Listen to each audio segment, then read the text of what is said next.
আৰু এটা মাসলা হল যে কোনোবাই ঘৰ বনাবলৈ পইচা জমা ৰাখিছে যে মই মোৰ ঘৰ অহা বছৰ বনাম আপোনাৰ আৰচিচি কৰি পেলাই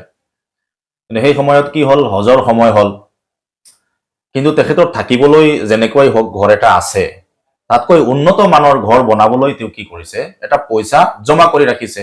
আৰু সেই পইচাটো দি পেলাই হজ আপোনাৰ সম্পূৰ্ণ কৰিব পাৰে হজ আদায় কৰিব পাৰে এতিয়া মাসলা হল যে তেওঁ কি কৰিব হজৰ সময় হৈছে এতিয়া তেওঁৰ ওচৰত যেটো ব্যালেন্স যেটো টকা আছে হেতু থৈছে তেওঁ ঘৰ বনাবলৈ আৰচিচি ঘৰ বনাবলৈ এতিয়া সেই পইচাটো দি তেওঁ হজ কৰিব নে নকৰিব তো মাসলা হল যে যেটো পইচা তেওঁ ঘৰৰ কাৰণে থৈছে যদি সেই ৰকমটো দি পেলাই যদি হজ কৰা সম্ভৱ হৈ যায় তেতিয়াহলে তেওঁ সেই পইচা দি পেলাই হজ কৰাটো জৰুৰী হৈ যাব হজত যাব লাগিব তাৰ পিছত তেওঁ আল্লাহ তৌফিক দিলে ঘৰ বনাব কিন্তু প্ৰথমে হজ কৰিব লাগিব ঠিক তেনেকৈ আৰু এটা মাসলা হল যে কাৰোবাৰ নিকাহৰ সময় হৈছে এতিয়া নিকাহ কৰিব নে হজ কৰিব তো হজৰ আগত যদি নিকাহ কৰি লোৱাটো সম্ভৱ হয় ভাল কথা কৰি ল'ব লাগে আদায় কৰি ল'ব লাগে কিন্তু নিকাহ কৰা নাই কাৰণে যে হজটো নকৰিম এটো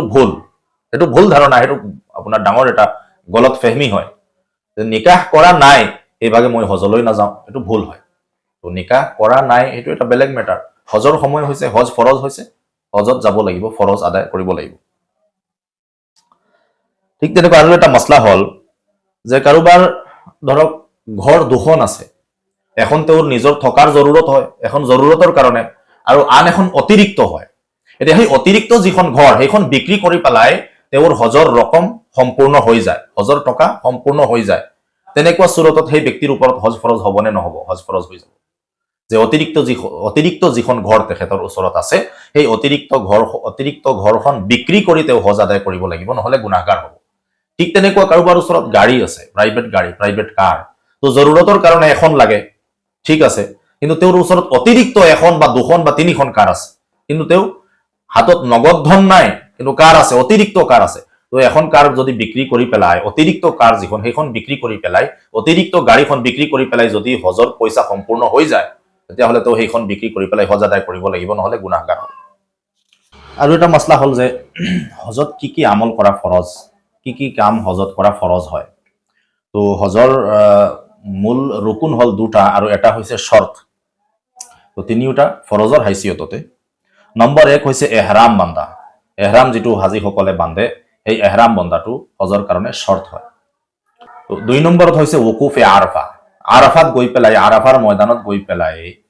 যেটো ওকুফ কৰে तमाम হুজ্জাজ সকলে এটো হৈছে হজৰ ৰুকুন ফৰজ এই ফৰজটো যদি কোনোবাৰ এৰ খাই গৈছে তেতিয়াহলে তেওঁৰ হজ হোৱাই নাই এটো দম কৰিলেও যে হজটো তালাফি হৈ যাব ভৰপাই হৈ যাব নহব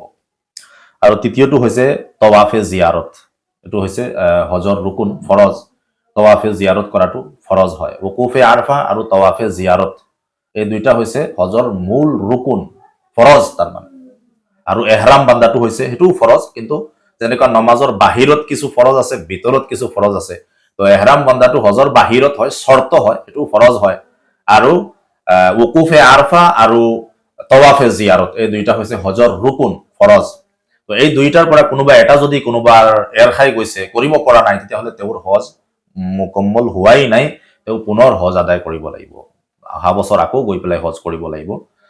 বাকি ওয়াজিবাত কিছুমান আছে ওয়াজিবাত যদি কাৰোবাৰ এৰ খাই যায় তেতিয়াহলে দম দিলে যেনেকৈ আমি নমাজৰ ওয়াজিব যদি এৰ খাই যায় সৌ সজদা কৰো ঠিক তেনেকৈ হজৰ কিছুমান ওয়াজিবাত আছে সেইবোৰ যদি এৰ খাই যায় দম দিব লাগিব